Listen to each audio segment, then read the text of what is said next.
Hi everyone, welcome to episode 2 of IAM's Hybrid Working podcast. We're joined again by Phil and the two Toms, and this episode is going to focus on both the short-term considerations and the longer term for businesses, and a bit of a chat around kind of thinking in the moment, what do we need to be doing right now and where do we really want to be getting to, and some of the bigger themes there. So over to you, Tom Moore. We've been talking a little bit today about those imminent sort of conversations that need to be happening, the kind of things that people really and businesses really need to be thinking about to get them started with how they tackle hybrid working. Yeah, thanks, Gemma. I mean, I suppose we've just been chatting, of late, I suppose, about the fact that when we think about hybrid working, and I guess the clues in that title there that you were mentioning about short and long-term considerations, it's just that really, that I think we've come to that point now where, we're sort of nearly 18 months into this whole sort of scenario around the pandemic that we can't, maybe not can't, but we are at that point where we don't have to think reactively so much anymore. And that particularly, I think with hybrid, it's now a reality. We're kind of back to that point where, there was kind of, are we going back to the office? Are we not going back to the office? And most organizations settled on, well, we're not quite ready to go back to the office now. And then reactively started saying, well, let's come back in a little bit. Whereas I think we're at that point where we need to start thinking about these things and not just continuing to react or knee-jerk reaction into things. We're at that point where we can start thinking and talking about the short, medium and long-term scenarios around this. And I think from our own experience, we've started to recognise that as well, because we're in that position where I think everyone's sort of doing some of their own things, and so I think we need to be consistent in our application, and therefore we're at that point where, even as a business ourselves, we need to start laying out our approach in a much more structured way. And I think I suppose that's one of the key messages. I think is now is the time to start thinking about it, because it's here and it's not going to suddenly go away. I think fast tracking to a year from now or even 2 years, I think it is hybrid. So part of this chat over the next 30 minutes is just that, really. How do we think, a business even gets started? If they are considering this from scratch and they've got these, as we've talked about already, the kind of people side, the business implications, what does anyone think about even how that would look as a plan?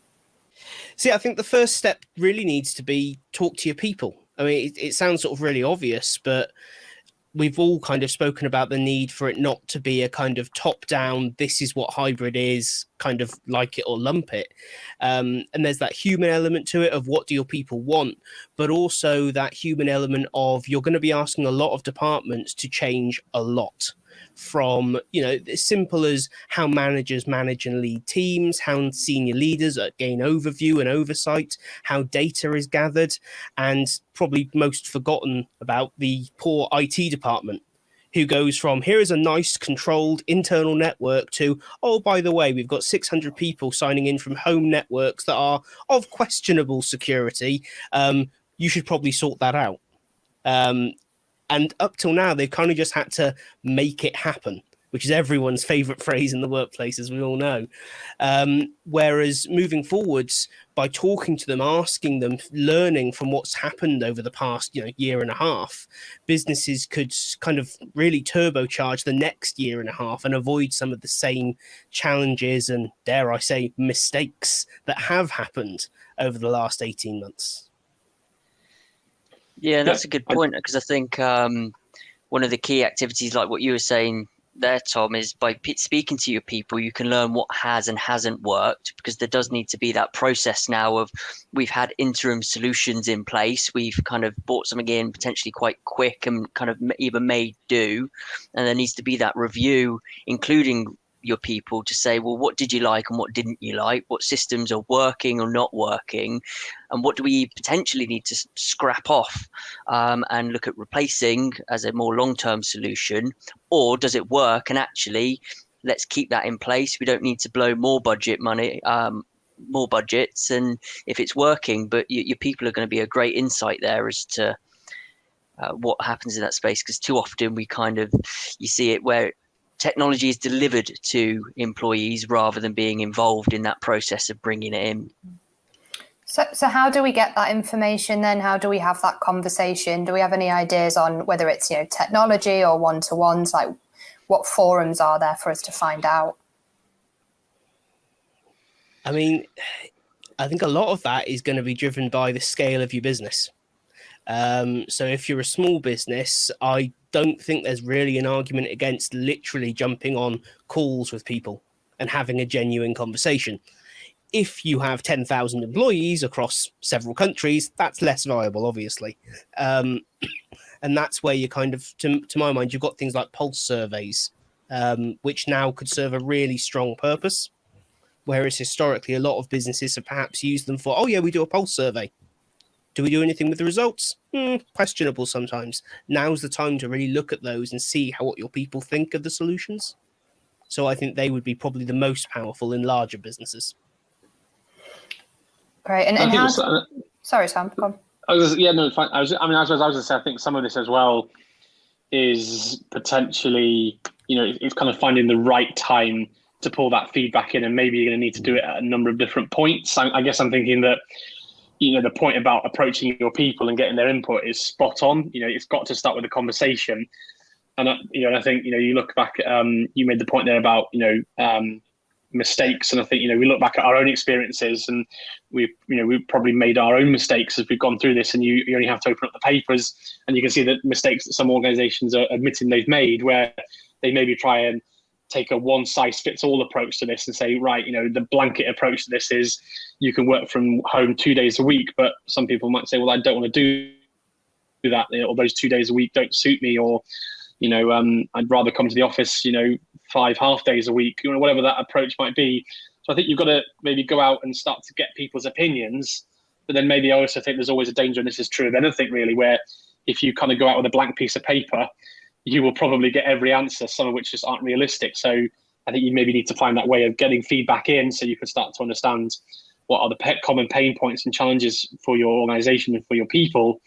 And then maybe go back out with some options, frameworks, call it what you will, that articulate the different ways that this could be moved forwards. And then you may even have to try some of those and then learn to be agile off the back of those, because you may find that you need to evolve continuously as this changes. So that was just kind of my thoughts on how this evolves. Do we think there's a bit of tension potentially between, employees, really hoping that companies will be quite quick off the mark in making this decision and rolling it out, but then also there's pressure on the business to do it right and to pay attention and listen and process all of that. So there's a bit of a struggle there in that balance. Yeah, I think that pressure has always been there. For if it wasn't hybrid working, it was something else. There's inherently always a pressure between employer, employee. Or I know many businesses now don't like the word employee, I know, but it's technically correct. That relationship, and that's not necessarily a bad thing. I think often we look at that and think, oh, that's adversarial, and that's, well, why can't adversarial be good?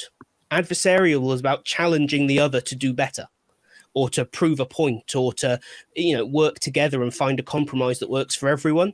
So in that sense, I think that little bit of tension actually works so long as both sides don't take it to an extreme.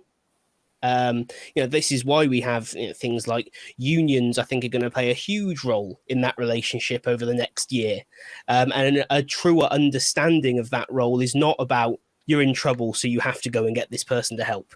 It's going to be more about representing the workforce to the employer about what they want and what hybrid is supposed to be to them, but that's going to require quite a shift in terms of how we all engage with each other.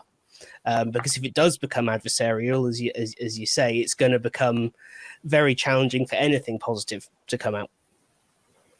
Yeah, I guess transparency is such a huge part of it, and companies being able to articulate that, yes, this is going to take us a while. We are trying to, be aware and inform ourselves with the best way forward, and keeping people informed of that and making them feel part of that in that communication, which I guess is fundamental to the success of all of this.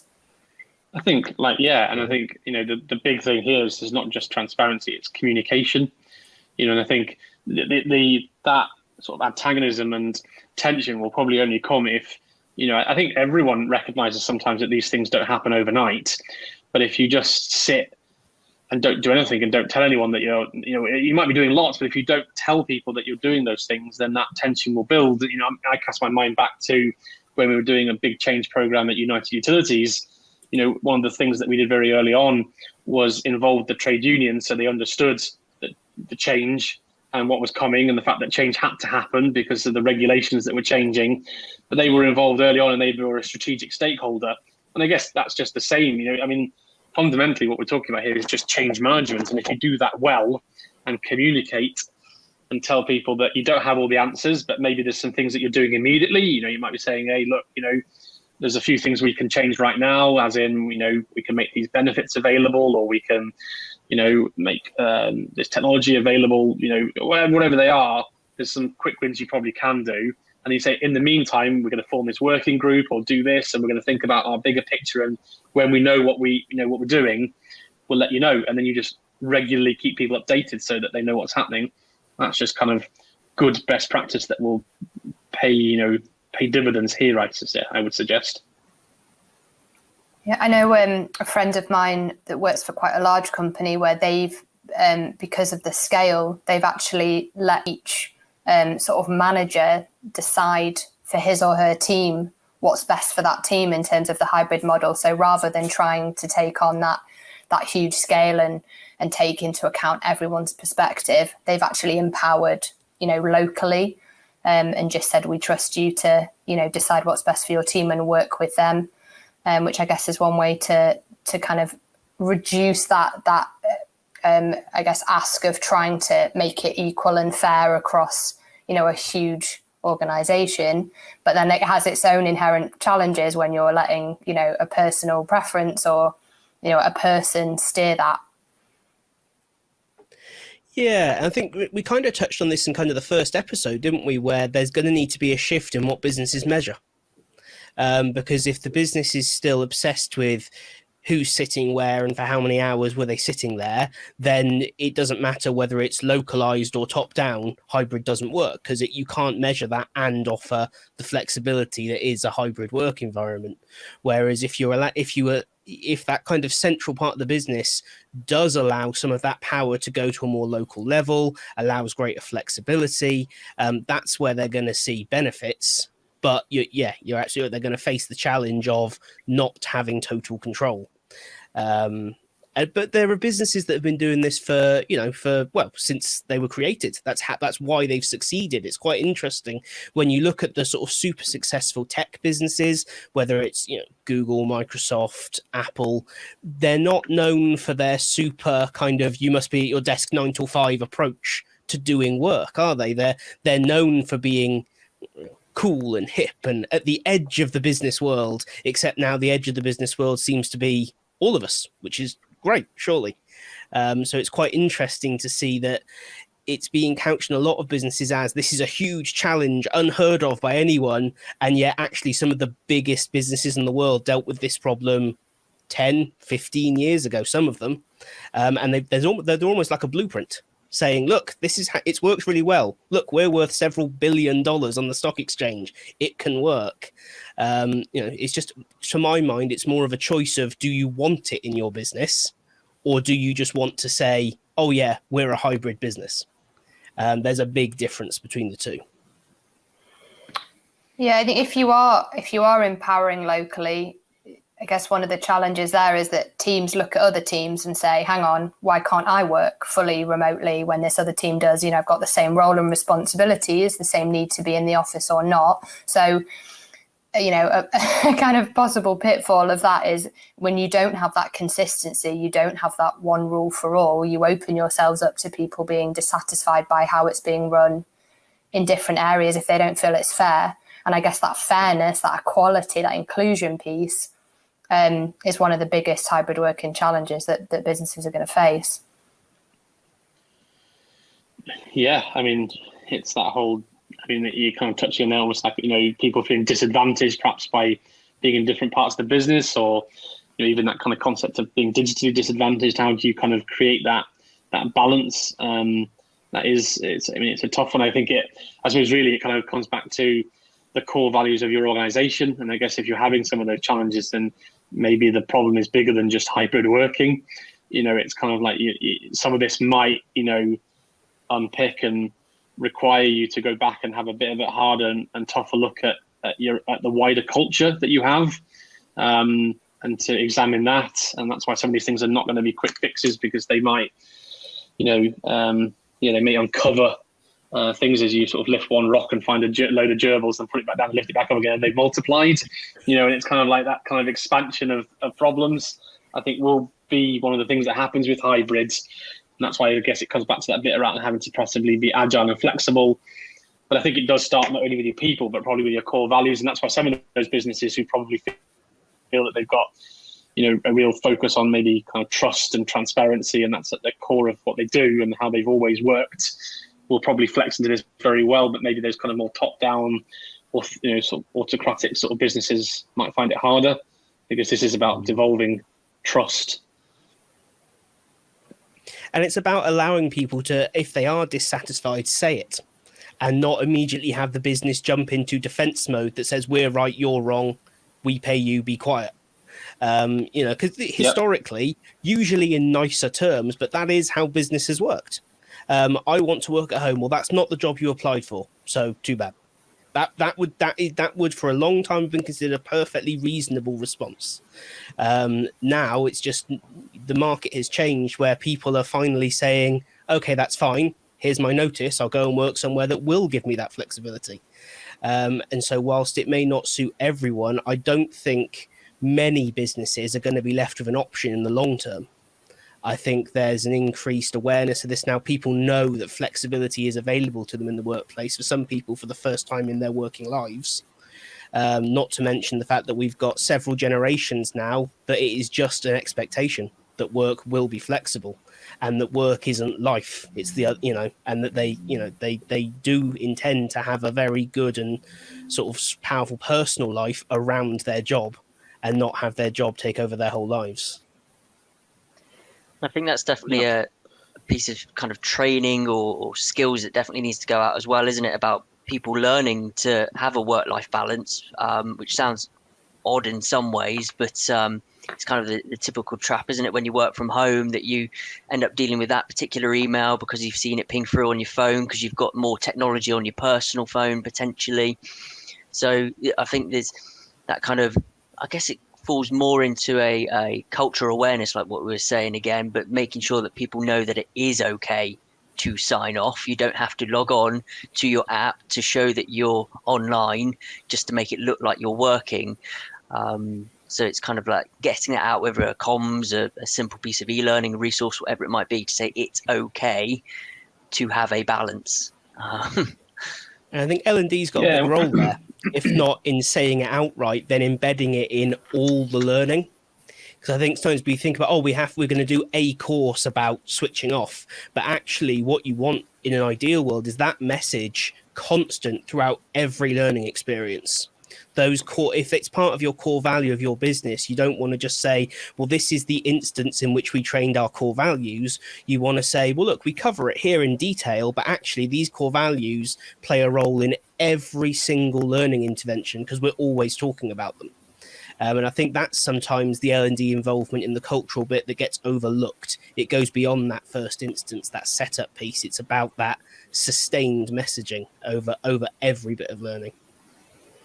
Yeah, I think bringing this full circle, I suppose, because you're asking there at the start, almost like, the challenge might be that, some people say, well, hey, you're letting me work this one way and, letting me work this way and someone else is working differently. But what you guys have just been chatting about there, I guess, is we need to give the skills to our leaders to let them have these kinds of conversations and to support almost that devolution of this ways of working. Because I guess going back to your question there, Gemma, if one person's working one way and then someone else isn't allowed to, is that maybe because the leader of that other department doesn't feel confident or has, so I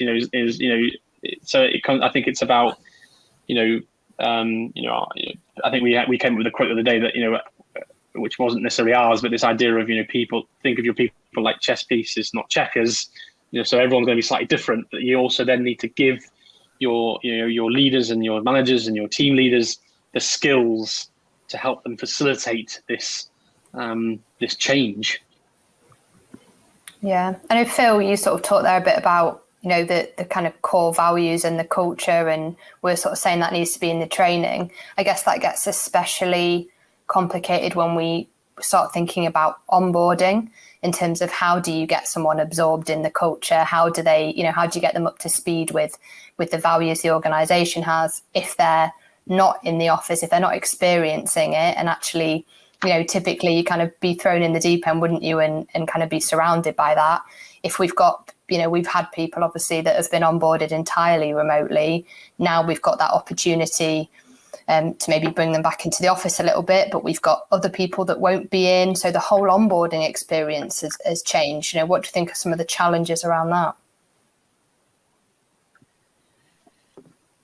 A lot, basically. I guess is where you start with that.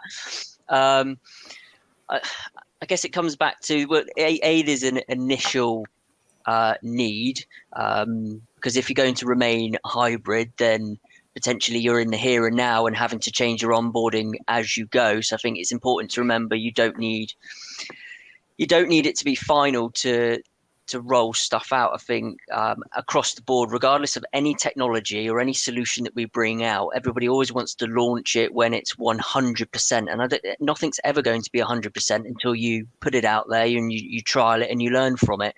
With the best plan and mapping of journeys in the world, there's always going to be a slightly better way to do a particular piece. So I guess short term, you need to look at, if you need to be doing this here and now, what's the right model for your business? It comes down to your business. How often are you onboarding people? What is your current onboarding process as well? Because if you've got like a 6 to 8 week program, I think you do need to make that call to say, does it need to remain a 6 to 8 week program? And does it still need to remain in a classroom environment? I think it would be a very naive thing to say that across the board, all onboarding now becomes 70% digital and the rest classroom. It needs to be really flexed around the business, the skills needed, and how often you are onboarding kind of your people as well. Because if you're doing it every 2 weeks, then potentially digital is a good solution, because it frees up your people to be in the training room when they need to be. But equally, if you're not doing kind of inductions and onboardings until every kind of 3 months, and you don't need to do one for another 3 months, you've got a bit of time there. I think, we asked Gemma this question a while back, when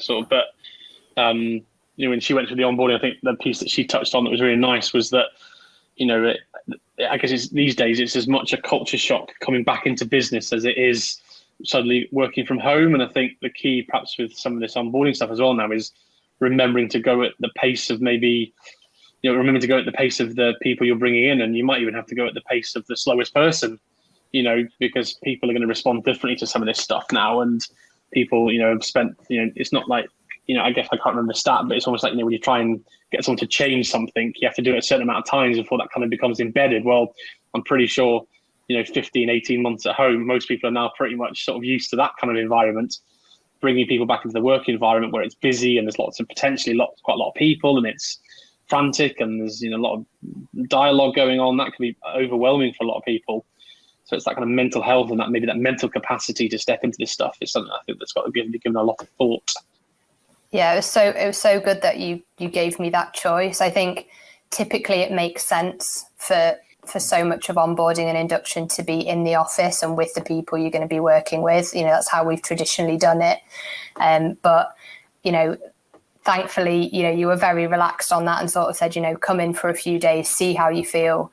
And I didn't expect to be, as overwhelmed, as drained by the experience, because you've got the new job, and then you've got people that you're suddenly around potentially, for the first time in a very long time. And it is completely different than sitting at home, coming in and being part of all that interaction and being on again. So yeah, I think it's kind of essential to almost put yourself in that person's shoes, but also not make any assumptions about how they're going to find that experience, and give them the room to kind of modify that, personalize that a little bit.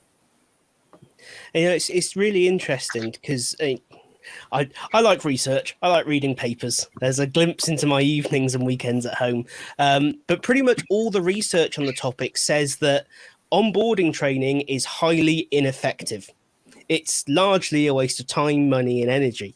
And a lot of that is being put down to the fact that we insist on getting 12 people in a room and doing posters about our core values, or we spend time talking about our previous jobs and our pets and our family, and we kind of enforce these things on everyone as if somehow that's what instills a culture.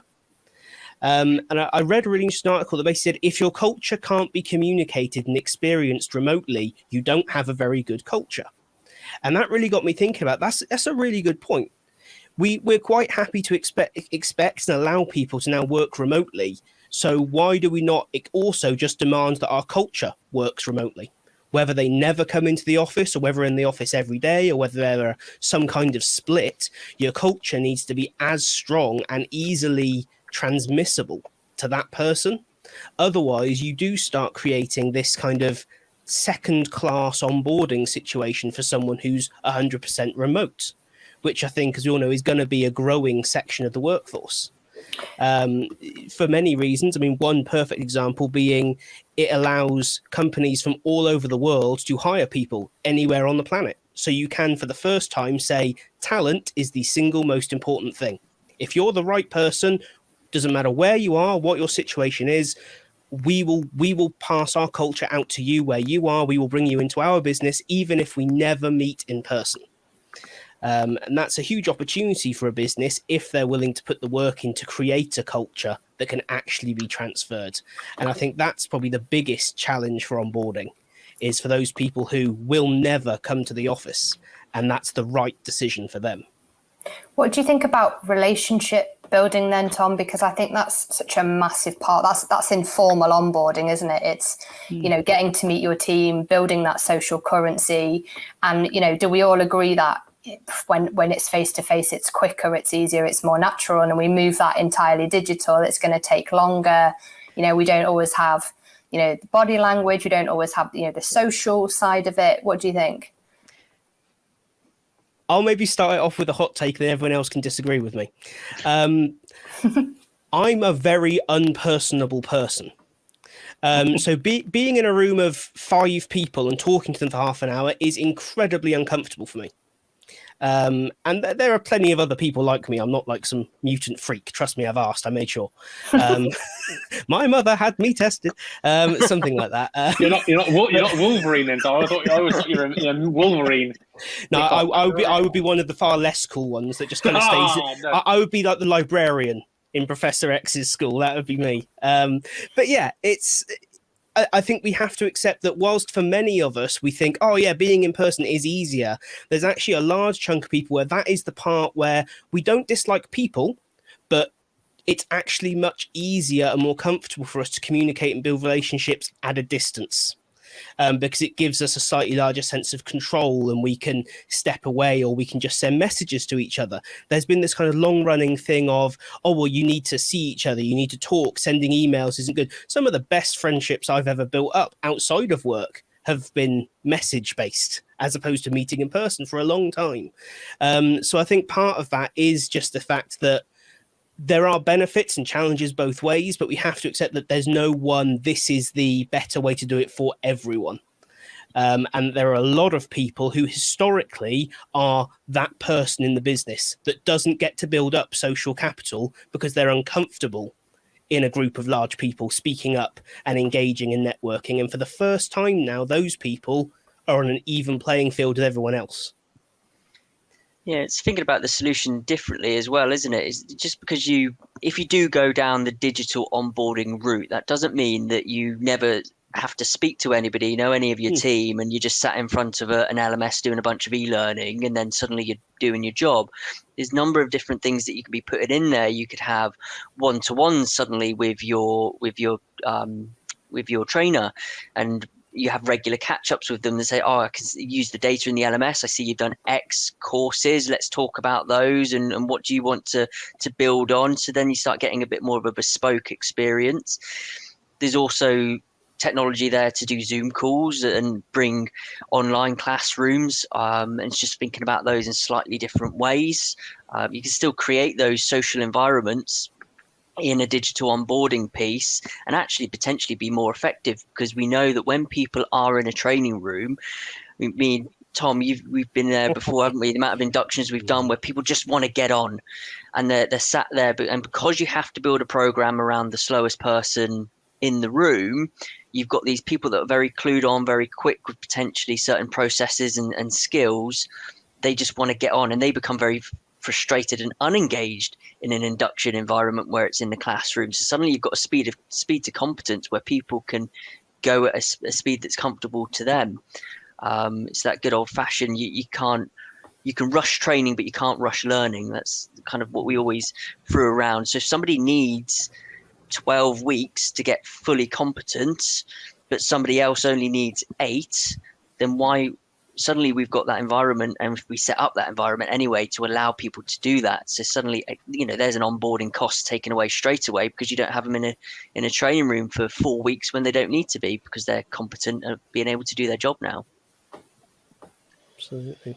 Yeah, I suppose my reflection on it is, I think back to, when suddenly everything kind of went remote, and I remember going into the office one day and everyone was in the room, and it was obvious that the first lockdown was going to happen, and we just sort of said, you know what, everyone just take their PCs home. But actually we operated our business, and I guess we're fortunate in that a lot of what we did was kind of remote anyway, but we kind of operated and scaled our business from essentially what was about 10 people to about 25 people. So we nearly sort of doubled, tripled it. And that's not just from a point of view of people, but revenue and all kinds of other sort of key kind of business targets. And we did that all, remotely from being based out of our different homes for 15 months, and kind of made you realize just what's possible from the remote location. I think as well, my sort of reflection on it now is that kind of try to be smarter about what is good to be done face to face and what's good to be done digitally. And sometimes it's just nice. I'm thinking back to, the other day we got our sales team together and we're having a chat because we wanted to think about what was going well and what was going, differently. And that was just quite nice to transplant that out of the office into a slightly different environment and just to have that conversation for a couple of hours. But actually sometimes it's just like, hey, I need to get a couple of people together, and that's great that you can just do that when you get onto Slack and there's a few people that you just boom. And that's almost the same. And sometimes actually that's easier because we are dispersed, and trying to get that together would possibly have taken longer. So I sort of think quite hard now about when is it, I'd almost say that it's the reverse. If someone says, hey, I want to come up to the office in Chester, I'm a bit like, well, do we need to? Can we do it differently? It's like, is that the best way to use our time? And if it is like you're coming up, it's like, right, how do we make the most of that time? And how do we get the best out of that? And let's pick the agenda. So it's thinking about how you use your office and those times in the right way, I think, is a real reflection point for me of late. Huge saving potential as well. All these companies with these massive sprawling offices may get to think, hang on, do we actually need a seat for all 5,000 people when only 2,000 of them are here on any given day? Do we want to treat our office more like a potential meeting hub that you can come to if you need to get together? And then other than that, where you work is kind of your choice within reason. Because then you're really making the most of what space you have. And even if you say own all the property, convert it into more meeting rooms. There's not a business on the planet that doesn't always need more meeting rooms. And we can start thinking about how we use those more kind of intuitively to allow for sort of agile meetings or ad hoc things without having to kind of jump through all the hoops that you usually do to book a meeting room 6 weeks in advance to get it exactly when you need it. Creative spaces as well. Yeah. That's often missed in a business, isn't it? Where somewhere you can just go and it's a space where it's not that meeting environment. It's just a creative environment. You're all at stand-up desks in pods, whatever it might be. But if you've got that environment to be a bit more creative when you do need that together, you can use the space better, can't you? And I think it's also going to have a interesting impact on meeting culture. We've all been in those kind of workplaces where you literally spend the entire day running to your next meeting from the previous meeting, and you almost book out in your calendar half an hour to eat your lunch because you know that somebody's going to put in that half an hour slot, put another meeting in there. And sometimes you have meetings about meetings, and I think potentially people are going to become a bit more savvy about their time and what needs to be a meeting versus what can we just have a bit of a chat about over a social forum, versus who actually needs to be involved in that meeting as well, rather than every man and their dog. Do you think there's going to be a bit of a mix of sort of what you were talking about before of some organisations redesigning the purpose of the office or what it offers people, and others kind of this mass exodus and, you know, some of the kind of the scary, idea of having completely abandoned city centres and, you know, all these properties that are suddenly available? Do you think we're going to see two very different approaches in that space? I think certainly. I think a lot of it's going to be driven by money. If we're all honest, that's what businesses run on. And there are a lot of people whose entire business model is I rent property to businesses. So they're not going to allow the entire industry to collapse, nor will it ever collapse. There'll always be some market for it, but I think they will have to become savvier on what they offer. And how businesses are going to be willing to pay for this space if it's not necessary. How many businesses are going to sign up for an unnecessary and large ongoing long-term expense? When you're seeing the rise of places like flexi offices and these shared workspaces are becoming hugely popular.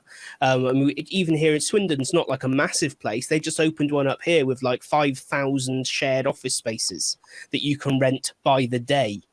That's a business that 10 years ago you'd have gone, what? Who on earth would use that? It's full. It opened up this month and it is full, seat for seat, for the next couple of months. So I think that shift's already happening. But I think there are some businesses that will never change their office and probably should never change. For instance, realistically, do you want someone working in the fraud department of the bank to be on an unsecure public network when they take your call? Probably not. There are going to be environments where businesses, even if they desperately want to go hybrid, say this isn't right for us, our customers, or our business. We often kind of focus on office-based industry when we talk about this, but there are whole industries that this just doesn't apply to. Retail, you've got to work in the shop. The postman has to walk along the street and post the letters. He has to sort the letters in the sorting centre. There are a lot of jobs where this is actually going on around them, and there is the danger that they will become resentful of it. And I think that's a long-term implication for other businesses that they need to start thinking about now, is if their business can't go hybrid, what is keeping their people there if they want that flexibility? Great. I mean, I think to just sort of draw us to a close then, if we've thought about these things, we've put some things in place, we've talked to people, how do we measure it? So how do we take that reflection in 6 months, 12 months, and know that we've achieved a healthy hybrid, know that we've paid attention to people and we're doing the right things and it's working? What are we going to be looking for? Productivity, I think, is going to be one. We've all got measures of a length of time typically to do a certain process or piece of work. So if you find that suddenly that the output is taking a turn for the worse, then I think that's a clear indication that the whatever switch you've done is the wrong model, whether that's sticking to what you've done and therefore morale is the driver behind lack of productivity, or whether you have changed it and actually people are just finding it harder to do their jobs. I think there's a lot of day-to-day metrics that businesses can use without having to start thinking, well, how do we get all of this new data or creating new data? And there will be some new data you potentially need to create. But a lot of companies have already done employee and engagement surveys for years. So if that suddenly takes a dive bomb in certain areas, then I think that's a clear sign that that's a metric that hasn't worked. I think turnover is going to be a key thing as well. We're seeing a lot of people now change jobs out of the blue for a lot of businesses. One recruiter was calling it, what was it, the mass resignation or something. They reckon about 60% of people in a survey said, "Yep, I'm actively looking to leave my current employer." For a lot of companies, that would be devastating. For a lot of companies, a 20% turnover of staff would be devastating, especially at the moment. So I think that will be a really key metric over the next kind of year to 2 years, more than it usually is. Yeah, I mean, I think I suppose that's it, really, isn't it? I'm sure that kind of hybrid questions will start to become a core part of employee surveys, really. And I mean, the other thing I suppose I was thinking that a lot of this, going back to what you said earlier, Gemma, is probably predicated around sort of almost like diversion, inclusion, equality. Almost like as well. I saw an interesting thing the other day that was sort of saying that maybe it's less about equality these days and more equity. So it's this idea that a rebalance of things, and that's across a number of different fronts. And I wonder if that's more like how you can, some of this might be measured more around that as well. There's lots of different ways you can measure that kind of EDI sort of space. But I think that almost becomes part of this, really. That wider space. I really like the idea. We talked a little bit about this on our webinar, Tom, about potentially changing or adding KPIs for managers. So something like that they achieve high well-being in their people. So actually having a look at their metrics and seeing if, some indications of successful hybrid can be put in there. If this is a piece we're really looking at, the well-being, if this is what, employees are really asking, is to kind of have, the organisation be more hands-on and more aware of their mental health, and let's put it in there as a metric that we're trying to achieve and measure it as much as we would performance and output. Yeah, I mean, that's that, isn't it? I guess if we're serious about it, I guess then it's something that we'll need to measure across the board, really, and you can't just sort of measure it at the top. You'll need to sort of find a way to track that and to be because again, that probably comes back around to if there's one area that's maybe not doing quite so well in that space, why? Is it because they've got a different set of rules? Is it because they're doing a different role? Is it because they're feeling disenchanted because they're the team that has to come in to the office and everyone else is enjoying these huge benefits and flexible ways of working? Is it that actually their team leader hasn't been given the right tools to help have the right conversations and everyone's feeling like there's no psychological safety? I suppose those are the only ways you're going to be able to unpick some of those things. And I think that's a real big training need, because I think there's been a long-term issue with that area and learning and development and leadership and management, where businesses tend to think, oh yeah, well, we went on a course and we brought in some mental health first aiders, so that's it, that's all we need. And it's like, actually, you've got no concept of this incredibly complex area of health. And to an extent, I think there's a very strong argument to say businesses shouldn't train internal people to deal with it. What they should do is hire trained professionals, because most corporate L&D teams shouldn't really be designing, bespoke mental health training unless they have a training background in that area. Because it's so specific. It's not like soft skills. It's not like finance, where it's based on facts and spreadsheets. It's based on something incredibly complex that, if you get it wrong, can be devastating to people. And I think that's why it's one of those rare occasions as an instructional designer where I would say you either need to hire in a world-class SME or you need to hire in content created by experts. Rather than having a go and deploying it and adjusting as you go, because the risk is just too high to your people. That's where the blurred line is, I guess, quite dangerous, isn't it? When we're talking about, training our managers to have those conversations, well, we're kind of entering into a bit of an unknown, overlap where people are going to get it wrong. I mean, they're not mental health professionals, like you said, in the same that L&D aren't, potentially, but we are. There is a kind of movement into that space of the personal, and I think there are going to be some unfortunately, not ideal outcomes out of that, of maybe well-meaning but just not really trained enough. Absolutely, and I think that's just where the question needs to be asked of, is upskilling internal talent always the right answer? It's often the right answer, and it's a great aspiration, but sometimes hiring a professional is just the right way to go. Whether that means you have an external service that you use for those conversations, or whether you hire in historically it's been occupational health, but that's often very focused on DSE and the legal side of not getting the company sued. Whereas having a mental health professional employed in your business means that they handle those things, and that managers know that they've got a resource. And it's not a case of, well, therefore you're absolved of all responsibility. It's a case of, don't panic, you're not being expected to be a counsellor, therapist, doctor. We actually have a, whatever that person may be, on staff that you can go to with when this stuff comes up, rather than trying to say, as well as your actual business defined job, you also need to do all this extra stuff. By the way, we're not paying you anymore. By the way, you've not got a formal qualification in it, but don't worry, everything will be fine because you've done some e-learning. E-learning and training as a whole can achieve wondrous things in a business, but there's always that border, as you say, where there is the danger of overstepping with this stuff. Mm-hmm. Well, great conversation. Well, thank you everyone so much. Let's do a quick summary then of what's in store for our next episode. That's episode 3, which is the using tech to be successful conversation in the hybrid working space. So we're going to talk a little bit on kind of that 24/7 contact, some of the pitfalls around there of expectations of people sort of emailing and responding out of working hours.